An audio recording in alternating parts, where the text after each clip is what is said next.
तो आज के इस वीडियो में मैं डिटेल डिस्कस करने जा रहा हूं कि यूएससीपी के फार को आप फर्स्ट अटेम्प्ट में कैसे पास करें। और अगर आपका बैकग्राउंड एक चार्टर्ड अकाउंटेंसी नहीं, आप हमारे चैनल पर बहुत सारे स्टूडेंट के वीडियोस देख सकते हैं जिन्होंने की फार सब्जेक्ट नहीं, अकेले सारी सब्जेक्ट को फर्स्ट अटेम्प्ट में पास किया और बीकॉम स्टूडेंट्स थे। सबसे पहली अप्रोच आपकी यही होनी चाहिए कि जनरल एंट्रीज के ऊपर सुपर कमांड होनी चाहिए।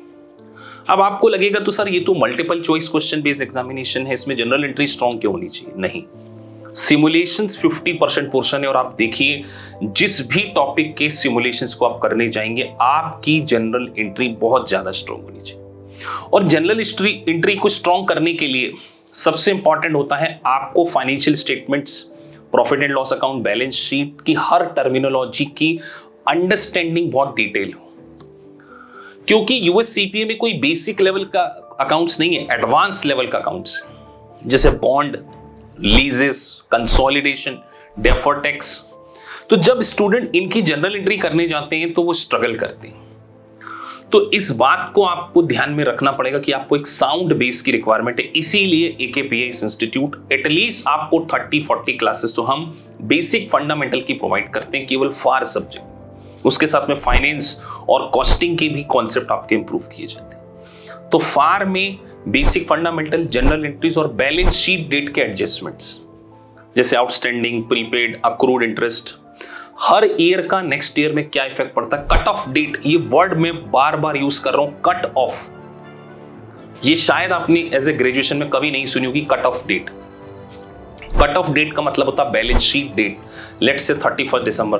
तो 31 दिसंबर 2023 में कौन से ट्रांजैक्शन रिकॉर्ड होने चाहिए और उसके बाद कौन से ट्रांजैक्शन रिकॉर्ड होने चाहिए, इसकी क्लियर अंडरस्टैंडिंग अगर आपको नहीं है, आपके 10% मार्क्स कम हो सकते हैं। और उसके बाद सिमुलेशंस वैरायटी ऑफ सिमुलेशंस होते हैं, research based simulation, task based simulations में एग्जिबिट वाले सिमुलेशन, जनरल एंट्री वाले सिमुलेशन।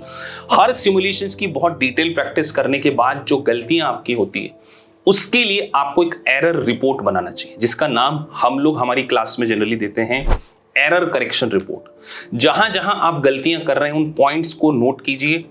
पूरे इंटायर सिलेबस जब आपका कंप्लीट हो जाएगा तो आपके पास एक लिस्ट होगी कि इन एरियाज में आप वीक हो रहे हैं। तो सिमुलेशंस के ऊपर पूरा फोकस करना और मल्टीपल चॉइस क्वेश्चन को सॉल्व करने की ट्रिक्स हैं। आपको बहुत सारे ऐसे क्वेश्चंस देखने को मिलेंगे जिसमें यूजलेस इंफॉर्मेशन होती है, तो उन इंफॉर्मेशन को एलिमिनेट कीजिए। मैं बार बार बोलता हूं एक सही स्टडी प्लान, टीचर का सपोर्ट और क्वालिटी ऑफ लेक्चर्स, वो भी बीकॉम स्टूडेंट के अकॉर्डिंग।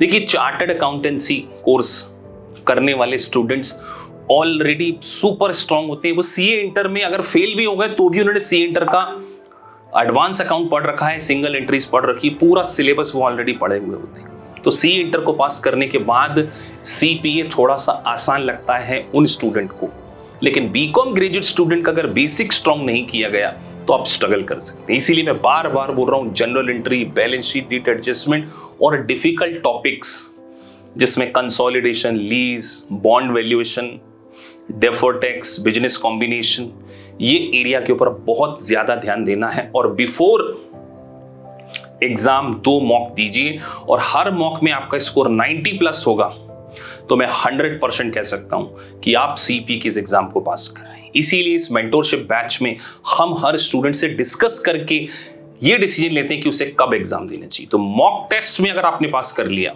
तो आप सीपीए के फार को पास कर सकते हैं। तो छोटे से वीडियो में मैं यही कहूंगा, it's a very costly exam, take wise decision और एक स्ट्रॉन्ग बेस हुए बिना अगर आप सीपी के एग्जाम देने जाते हैं तो you are taking huge risk. हो सकता है कि आगे फिर आप एग्जाम नहीं दें, इसीलिए टीचर से कंसल्ट करके, डिस्कस करके ही आपको आपकी स्टडी को प्लान आउट करना चाहिए। So thank you for watching this video.